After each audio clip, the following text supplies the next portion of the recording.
there, folks. Welcome to K6 Outdoors. I am your host, Kyle. Thought I'd give you guys an update here on the old Ranger, the 2025 Polaris Ranger XP 1000 NorthStar Ultimate.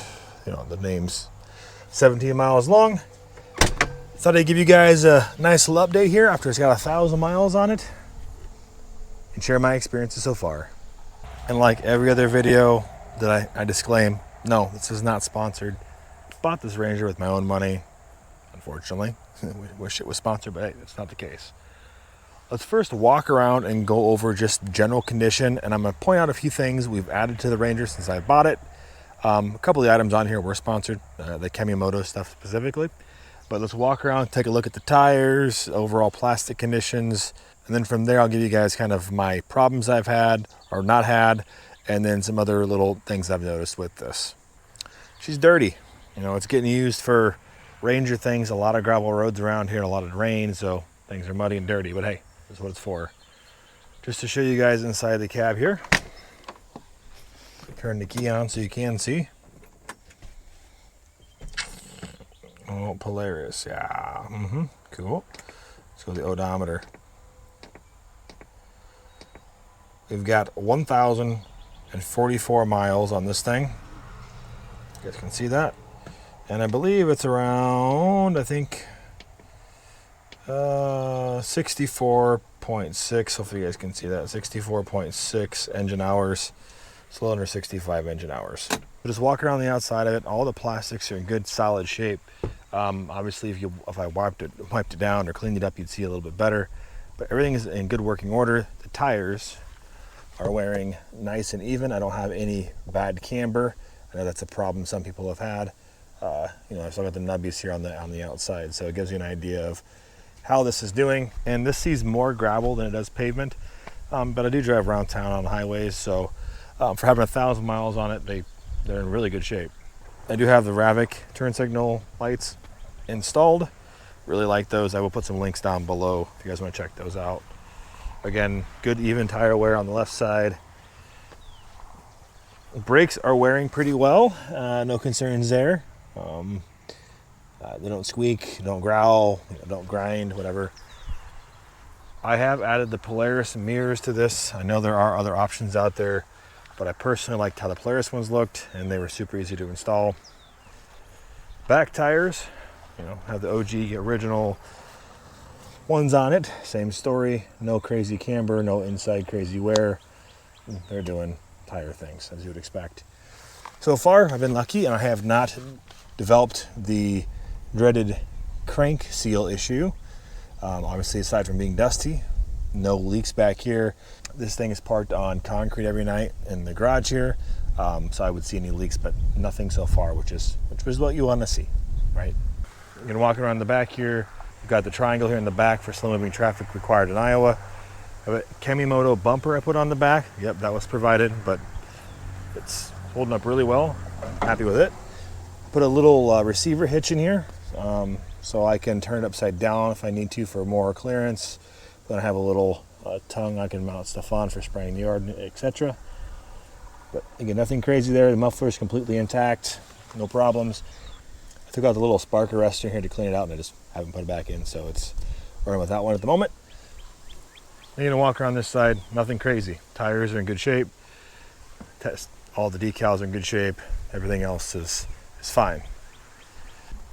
I also added in here this Kemimoto storage box, which works great. Keep everything inside dust free and dry. It works great. This drops right here in the side thing. I do have that storage box and this bumper on the channel as other videos. I also have an install video of these Ravic headlights that I bought on this unit. Install those and the turn signal lever inside there. Let's check out the inside. Interior is in great shape. We got this little dog holder 7000 for our little Shih Tzus, or it's basically a cat, quite honestly. Dried in here easily so she's not sliding all over the place. Interior is in great shape. The glove boxes are doing glove box things. All the plastic is holding up well. Ride command works well. The old flip out windshield works fantastic. The only thing I've noticed with it is that there's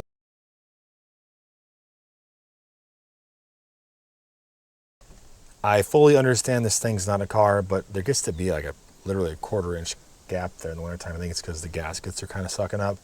But then it wouldn't be as big of a problem if I get snow coming in my face when I'm out busting drifts, which it's fine. It's more of a nuisance than anything.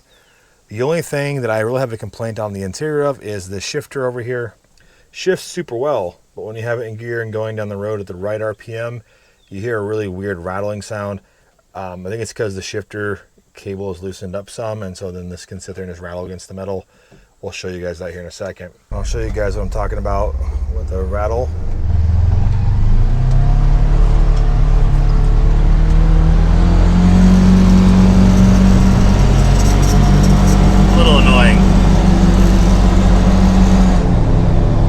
Now it only does that at certain RPMs and speeds, but I'm pretty sure it's because it's a little loose and it just rattles against itself. You can see this has got a little bit of movement in it and it just sits there and rattles against it. So if you push it forward a little bit, it stops doing it. So probably just some adjustment would fix that, but again, one annoyance. But overall, inside here, I added some floor mats. I do have a video on these as well, and I'll put a link down below. No affiliation. Again, bought these with my own cash. They work really well to keep this cleaned out. You don't have to worry about hosing out inside here so much. You can just pull the mats out and shake them off. Also adds a little bit of sound dampening and like temperature, protection from the heat coming in, and cold for that matter. I personally have not had a problem with these little tether straps. Mine work fine. My door doesn't open too far. Maybe I'll upgrade to those paracord ones in the future or add the Flatlander outdoor kit, but for now I'm just not going to touch it. I did 3D print a little holder for my garage door opener. Again, nothing crazy, but that way I can just mount this up out of the way and use it. Back here in the back, have the kids' little booster seats that helps them sit up. They're just cushions, so they can get the seat belts, hits them in the right spot. One of the things that people complain about are the door seals not working well. The 2025 model, they changed them, so they are different. You get a very, very small amount of dust in here. And quite honestly, it's really not bad at all. You get a little bit on the outside of the seat, but it does not get dusty in the cab. And this is about all you'll see. And again, for being an off-road vehicle, no complaints on my part. Other than that, the back seat's pretty uneventful. It's doing back seat things and there's no problems. In the bed here, obviously there's an accessory live cage, but I did drop a little rubber mat in the bottom just to help keep stuff from like sliding around when you're in here. You can pick up options online as well, but I just thought for 20 bucks, this was a good start. All right, Kyle, tell us about your problems you've had with it. Unfortunately, but fortunately, I haven't really had any. Sorry. I guess maybe I'm one of the lucky ones. I don't know, but I've had good luck with this Ranger. I do have a couple of concerns that I will tell you guys about. One I already mentioned is up here on the window seal. There's a little bit of a gap on that bottom side, especially when it's cold. I've tried to adjust it out up here, but I still end up with about a 1/4 inch gap when it's cold. I might take that back in here to the dealership to see if they can add some extra foam or something. Again, I know it's not a brand new road vehicle, but it should seal up a little better than that for being a cab model. I mean, literally a 1/4 inch to 3/8 of a gap is a little excessive in my opinion. Other than that, the only other real problems, the only other real concern I've had, and then in the back, I noticed when I dumped the bed at night, the exhaust glows red. You can see it through the shield. These things run lean, and then they obviously are a little restricted with the exhaust they put on these to keep them quiet. But I hear people say it's not correct. Maybe it shouldn't do that. I've talked to the Polaris dealership. They've said that they've seen them be that way. They said they'd be more willing to bring it in. They would double check, flash the ECU, make sure everything's up to date. Leaves are falling on me. I've also reached out to Polaris directly and sent them an email, and their response, I'll put a picture up here on the screen of it. I'm not going to talk through all the details, but basically said, yeah, that exhaust being red is normal. And we've tested, said it's okay, and it's safe for what you're doing. Now, people are going to say it's not correct all along. I can't disagree, but if the OEM manufacturer says it's correct and I've got a 2-year warranty on this thing, I guess what do I have to be concerned about? I did talk to a dealer about all 3 of those. They said bring it in, we'll take a look at it, make sure we get you covered under warranty because it's not supposed to happen. Just haven't had a chance to do it because it hasn't been, for 1, a priority. 2, hasn't been a real concern, and it's still working. So A couple annoyances though, I'll also add is the radio doesn't work great. They make kits where you can mount them back behind the cab. Maybe I'll do that.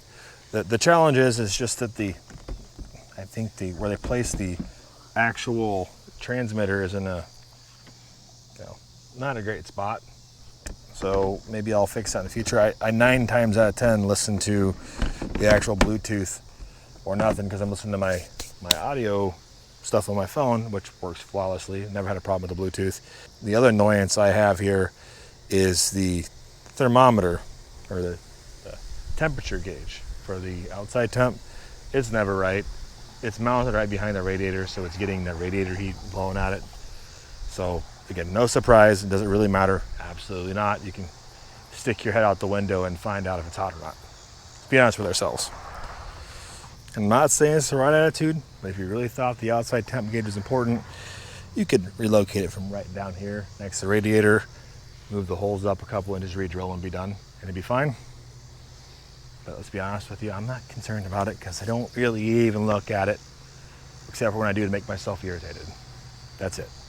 So for those folks you out there that think I'm gonna hate on Polaris and say I hate my Ranger, at this point in time, can't say that. Love it. It's been great. It's been an amazing stress relief for me to go out and just cruise down some gravel roads, go through some fields, go through some ditches, drive through some mud roads, dirt roads. It's helped my mental clarity, I'll put it that way. I can go home, and after I get home from work and kids are in bed, I can go for a scoot for an hour drive, and with these nice headlights, it doesn't matter if it's dark or not. So hope you guys enjoyed this video, this quick update on this Polaris Ranger. We're gonna be doing some more fun with it here in the near future. If you guys have any questions, drop them down below. I'll do my best to answer them for you. But so far so good, loving the Ranger. And for me at least, Polaris is holding up to its name. Take care of one another, guys. Stay cool. We're about to go back into a heat wave here in Iowa, but I don't really care too much about the heat wave. I'll be hanging out here in the air-conditioned cab. Catch you guys later. We'll see ya. All right, let's go for a ride. Sounds good.